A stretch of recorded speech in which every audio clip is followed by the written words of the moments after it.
আসসালামু আলাইকুম রহমতুল্লাহ। সুপ্রিয় শিক্ষার্থীবৃন্দ, মেকানিক্যাল ইঞ্জিনিয়ারিং চ্যানেলের পক্ষ থেকে তোমাদের সকলকে জানাচ্ছি আন্তরিক শুভেচ্ছা।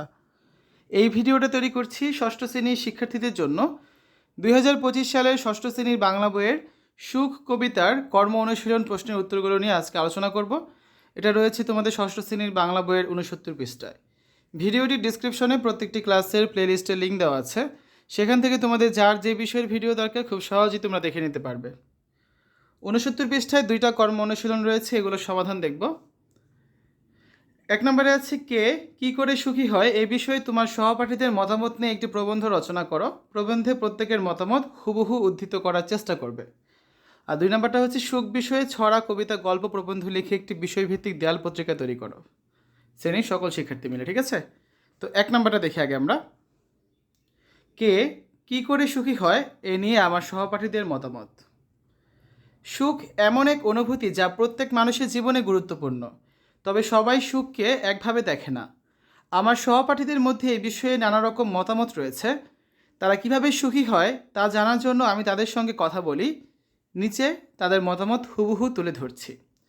আমার বন্ধু রাফি বলল, আমি যখন ক্রিকেট খেলতে পারি তখন সবচেয়ে বেশি সুখী হই। খেলাধুলায় আমার মন ভালো করে দেয়। সালমা বলল, আমি যখন মাকে কাজে সাহায্য করি তখন মনে শান্তি পাই। মা খুশি হলে আমি খুব সুখী হই। তন্ময় বলল, ভালো রেজাল্ট করলে আমি খুব আনন্দ পাই, তাই আমি মনে করি সফলতা মানেই সুখ। নাজমা বলল, আমি বই পড়তে খুব ভালোবাসি, নতুন নতুন গল্প পড়লে আমি এক ধরনের আনন্দ পাই। আরাফাত বলল, আমি যখন গরিব মানুষদের কিছু দিতে পারি তখনই সত্যিকারের সুখ পাই। মুনমুন বলল, বন্ধুদের সঙ্গে গল্প করে সময় কাটানো আমার কাছে সবচেয়ে আনন্দের, এটাই আমার সুখ। তো এইসব মতামত থেকে বোঝা যায় সুখের সংজ্ঞা ব্যক্তিভেদে ভিন্ন হতে পারে। কেউ খেলা, কেউ পড়াশোনা, কেউ বা সাহায্যের মাধ্যমে সুখ অনুভব করে।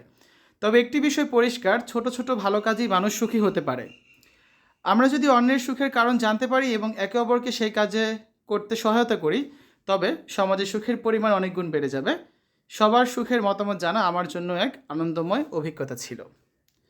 তারপর 2 নম্বর যে প্রশ্নটা ছিল, দেয়াল পত্রিকা নির্মাণের নির্দেশনা। ঠিক আছে, শিরোনাম সুখের খোঁজে, বিষয়ভিত্তিক বিভাগসমূহ যেমন ছড়া বিভাগ। শিক্ষার্থীরা সুখ নিয়ে ছোট ছোট ছড়া লিখবে, যেমন এমন হতে পারে, হাসলে খুশি মনটা হয়, মায়ের কোলে সুখরয়। 2 নম্বরে কবিতা বিভাগ, অন্তত 2 থেকে 3টি কবিতা থাকবে যেখানে সুখের নানা রূপ তুলে ধরা হবে।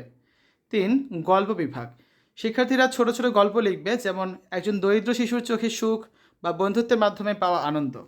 4 প্রবন্ধ বিভাগ, কে কী করে সুখী হয় এমন মতামত ভিত্তিক সংক্ষিপ্ত প্রবন্ধ বা ভাবনা থাকবে। 5 নম্বরে চিত্রাঙ্কন বিভাগ, সুখের মুহূর্ত চিত্রায়িত করে শিক্ষার্থীরা আঁকবে, যেমন বৃষ্টিতে ভেজা, বই পড়া, পরিবার নিয়ে ভ্রমণ ইত্যাদি। তো এই দেয়াল পত্রিকায় প্রত্যেক শিক্ষার্থী নিজের মতো করে সুখের ব্যাখ্যা দিতে পারবে। এটি শ্রেণীকক্ষকে আনন্দময় করে তুলবে এবং সবার মাঝে সৌহার্দ্য করে তুলবে। ঠিক আছে,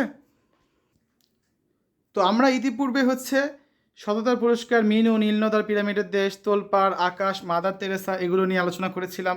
আজকে আমরা কামিনী রায়ের লেখা সুখ কবিতার কর্ম অনুশীলন প্রশ্নের সমাধান করেছি। তো শিক্ষার্থীরা, পরবর্তী ক্লাসে আমরা আরেকটি অধ্যায়ের কর্ম অনুশীলনের সমাধান করে দিব। এতক্ষণ তোমরা দেখেছ ষষ্ঠ শ্রেণীর বাংলা বইয়ের 69 পৃষ্ঠার সুখ কবিতার কর্ম অনুশীলন প্রশ্নের উত্তর।